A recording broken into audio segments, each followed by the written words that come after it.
Yo, we are back. Welcome back to another episode of The Source.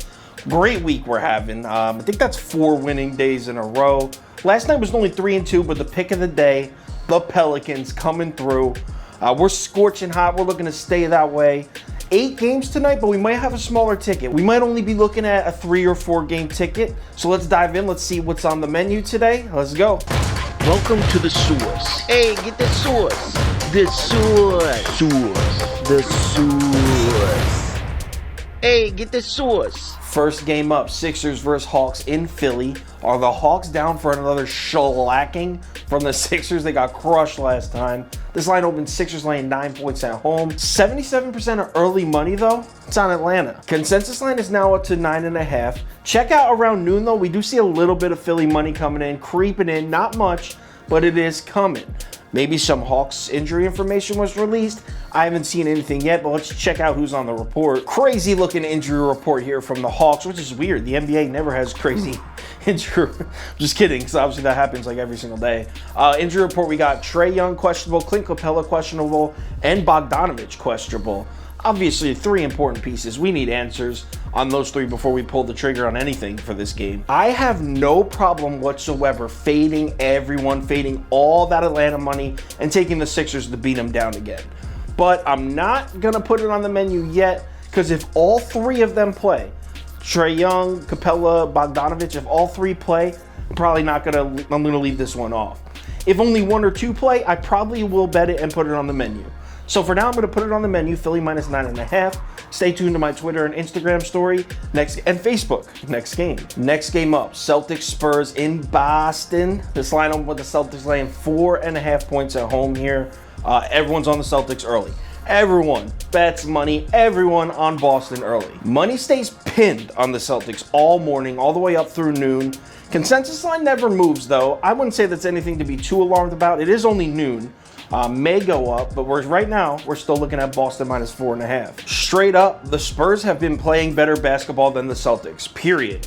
I mean, there's no other way to phrase that. The Celtics have been rebounding well, but other than that, I mean, the Spurs are playing more efficiently on offense. They're turning it over less. They're getting to the free throw line more. The Spurs are just playing better than the Celtics. So I'm taking San Antonio and the points. Happy to fade everyone on this one and take the Spurs. Now, is this the lock or the pick of the day? Absolutely not. Obviously, Jaylen Brown could get hot at home. Celtics could cover this one easily. But at Spurs plus 4.5, I feel like I'm getting the better team right now, and I'm getting 4.5 points. So the value, in my opinion, is on the side of the Spurs. I am going to put it on the menu. So throw San Antonio plus 4.5 on the menu. Anything changes, Twitter, Instagram story, and Facebook. Next game. Next game up, Cavs, Wizards in Cleveland. This line up with the Cavs getting 6.5 at home. We got a home dog here. Early bets and early money heavy on Washington. After that, though, we got a truckload of Cleveland Cavs money coming in. And then what happens? At noon, the line goes up from 6.5 to 7. What? Yeah, no, you're not pulling that bullshit on me, books. No. Looks like they're trying to trap as much Cleveland Cavs money in as they can. They don't want people betting the Wizards here. Gotta play Washington here. Washington minus 7, definitely on the menu. Cavs have been inconsistent. I know Colin Sexton is questionable. Honestly, don't even care. The Wizards are in the 10th spot in the East. Heated playoff race. They're red hot. Gotta go Wizards minus 7. Lock it in on the menu. Anything changes, Twitter, Instagram story, Facebook. Next game. Next game up is Grizzlies versus the Orlando Magic in Memphis. This line opened with the Grizzlies laying 10.5 points at home. Both early bets and early money slightly. Actually, I think it was like 65% favoring the Grizzlies. The consensus line shoots all the way up to 12.5, which sucks. Because obviously Memphis is the right side to be on. Magic are dealing with injuries, like all the way up to 12.5. The books know that we all want to bet the Grizzlies. That sucks. Like I just said, Orlando dealing with injuries. They're already a thin team to begin with, missing several pieces tonight. Grizzlies right in the playoff race, need this win. The Memphis is the right side to be on. I mean, Memphis minus 12.5 is my pick, but 12.5, I can't bring myself to throw this on the menu. That's a lot of points. So I'm leaving it off the menu for now. If anything changes, Twitter, Instagram story, Facebook. Next game. Next game up, Nets versus Blazers in Brooklyn. This line opened as a pick'em, and 84% of the money was on Portland. Money stays on the Blazers all morning, all the way up through noon.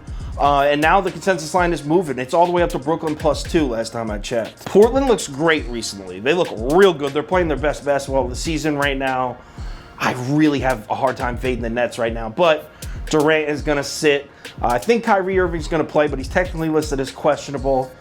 Makes it tough. What makes it even harder for the Nets is the Blazers have really turned their defense around. In the last few weeks, they're actually playing great defense against the three-point shot, which was not the case with them earlier in the year. So if you're picturing the Nets, right, without Durant, you got Kyrie, Tyler Johnson, Joe Harris, you're thinking, all right, to beat the Blazers, they got to get hot from deep, right? That's your first thought. That's my first thought.